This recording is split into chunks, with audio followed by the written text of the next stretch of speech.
राष्ट्रीय आय और आर्थिक विकास, जिसमें हम लोग देश के राष्ट्रीय आय के बारे में बात करेंगे, ग्रोथ के बारे में बात करेंगे और राज्यों के भी आर्थिक विकास के बारे में बात करेंगे।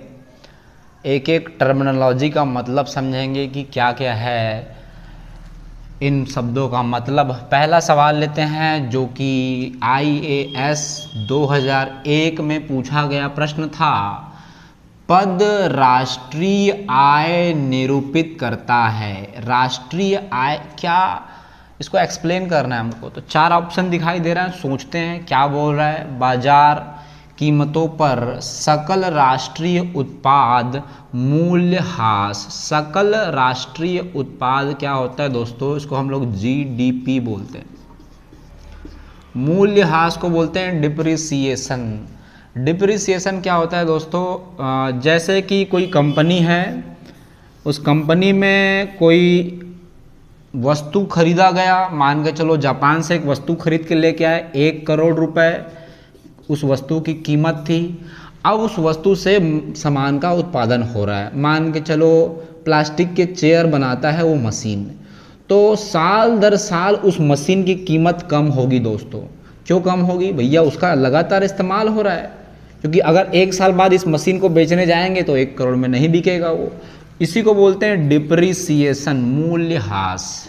आगे बढ़ते हैं दोस्तों। ऑप्शन बी देख रहे हैं, बाजार कीमतों पर सकल राष्ट्रीय उत्पाद मतलब GDP, ग्रॉस डोमेस्टिक प्रोडक्ट, और मूल्यह्रास मतलब अभी तो हम लोग समझे इसको डिप्रिसिएशन, विदेश से प्राप्त निवल कारक आय को जोड़कर। ये होता है दोस्तों NNP, नेट नेशनल प्रोडक्ट। तो इसमें इन तीनों को जोड़ने बोल रहा है।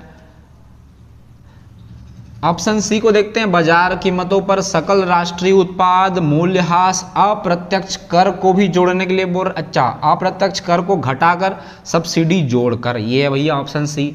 ऑप्शन डी को देखते हैं, बाजार कीमतों पर सकल राष्ट्रीय उत्पाद GDP, विदेश से प्राप्त जो हमको वो है वो और आय को घटाकर। तो दोस्तों ये ऑप्शन सी जो है हमको करेक्ट आंसर दिखाई दे रहा है, क्योंकि यहाँ पर टैक्स और सब्सिडी के बारे में बात हो रही है, जो कि ऑप्शन नंबर A, B और D में नहीं हुई है। और ये IAS प्री लेवल का एग्ज़ाम है, 2001 में पूछा गया था दोस्तों।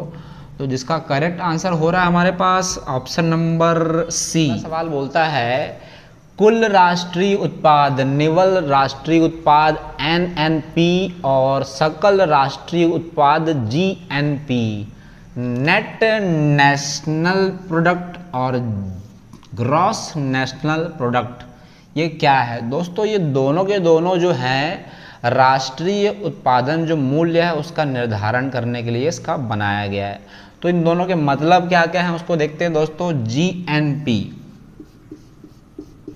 किसी व्यक्ति के द्वारा, या तो वो विदेश में चला गया घूमने के लिए या फिर वो भारत में ही है, तो उसके द्वारा कुल जो आय और व्यय है, खर्च किया गया, अंतिम मूल्य का जो इस्तेमाल किया गया है साल भर में, उसको हम बोलते हैं ग्रॉस नेशनल प्रोडक्ट बोल देते हैं दोस्तों। और इसमें अगर हम डिप्रिसिएशन को घटा देते हैं, ह्रास को, मूल्य ह्रास को घटा देते हैं, तो हमको मिल जाता है NNP, नेट नेशनल प्रोडक्ट।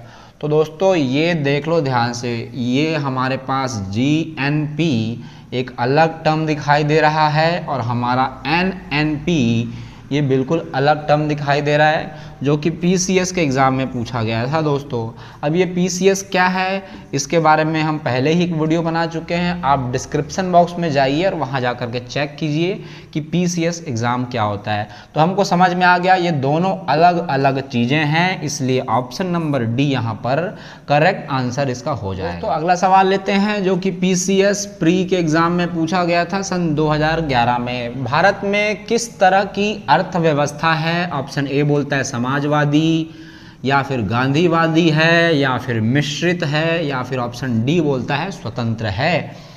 तो दोस्तों इंडिया में ज़्यादा तरह के 3 तरह की कंपनियां हमको दिखाई देती हैं। एक होता है गवर्नमेंट कंपनियां, सरकार की जो कंपनियां शासकीय होती हैं, एक होती है निजी कंपनियां, प्राइवेट कंपनियां, और एक होता है अर्ध शासकीय कंपनियां।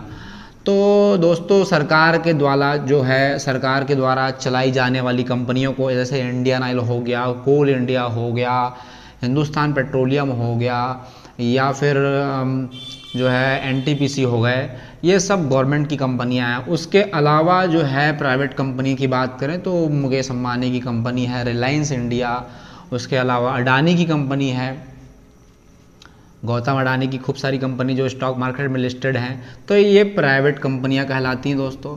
और अर्धशासकीय किसे बोलते हैं दोस्तों? कुछ ऐसी कंपनियां हैं जिसमें कुछ भाग जो है गवर्नमेंट का अधिकार है और कुछ जो है सरकार का होता है। जैसे कि बात करते हैं पंजाब नेशनल बैंक की बात करते हैं, ये स्टॉक मार्केट में लिस्टेड है दोस्तों। तो इसके कुछ शेयर जो हैं वो गवर्नमेंट के पास हैं, सरकार के पास है, और कुछ शेयर जो होते हैं पब्लिक के पास भी होते हैं दोस्तों। उसके अलावा कुछ शेयर जो हैं बड़े कंपनियों के ऑनर के पास भी हैं। तो ये हो गई अर्धशासकीय कंपनी। तो दोस्तों एक ही समझ में आ गया, ऑप्शन सी हमारा करेक्ट आंसर दिखाई दे रहा है। मिश्रित अर्थव्यवस्था है भारत में। तो यहाँ किसी एक की मनमानी नहीं चल रही है दोस्तों, मिश्रित अर्थव्यवस्था है। नॉर्थ कोरिया की बात करें तो वहाँ पर एक पगला रहता है, वो अपना ही मनमानी चलाता है, किम जोंग। अगला सवाल देखते हैं दोस्तों, जो कि उत्तर प्रदेश के एक एग्जाम में पूछा गया था। भारतीय अर्थव्यवस्था की विशेषता क्या है? क्या ये कृषि प्रधान है हमारी अर्थव्यवस्था, या फिर उद्योग की प्रधानता दिखाता है, या फिर प्रति व्यक्ति न्यूनतम आय की बात करता है, न्यूनतम कितनी आय होनी चाहिए व्यक्तियों की इसकी बात करता है, या फिर बोलता है वृद्ध बेरोजगारी? दोस्तों ऑप्शन नंबर, ये जो सेकंड पॉइंट दिखाई दे रहा है इसके बारे में बात करना पड़ेगा। उद्योग की प्रधानता, दो तरह के देश होते हैं दोस्तों, एक होते हैं विकसित देश और एक होते हैं विकासशील देश। विकसित देश वो देश हैं दोस्तों जो ऑलरेडी डेवलप्ड हो चुके हैं, जैसे कि अमेरिका है, रसिया है। लेकिन इंडिया जो है अभी ग्रोथ के स्टेज में है, और हम विकासशील देश हैं, अभी वो विकसित देश हैं। तो जो विकसित देश होते हैं दोस्तों वो उद्योग को प्रधानता देते हैं। तो हम अभी फ़िलहाल के लिए उद्योग को प्रधानता नहीं देंगे। अभी हम ऑप्शन नंबर पहला, तीसरा और चौथे पे बात करेंगे। तो हमारा ऑप्शन डी करेक्ट आंसर हो जाएगा। हम बात करने वाले हैं ऑप्शन पहला, तीसरा और चौथा। पहला, तीसरा और चौथा, मतलब ऑप्शन डी हमारा करेक्ट आंसर हो जाएगा। तो यहाँ लिखा है, नीचे लिखा है कूट से सही उत्तर चुनिए। दोस्तों जगह था नहीं मेरे पास, हम ऑप्शन को साइड में लिख दिए और कायदे से ऑप्शन यहाँ पर के ये लिखा हुआ है, यहाँ पर आप देख सकते हैं।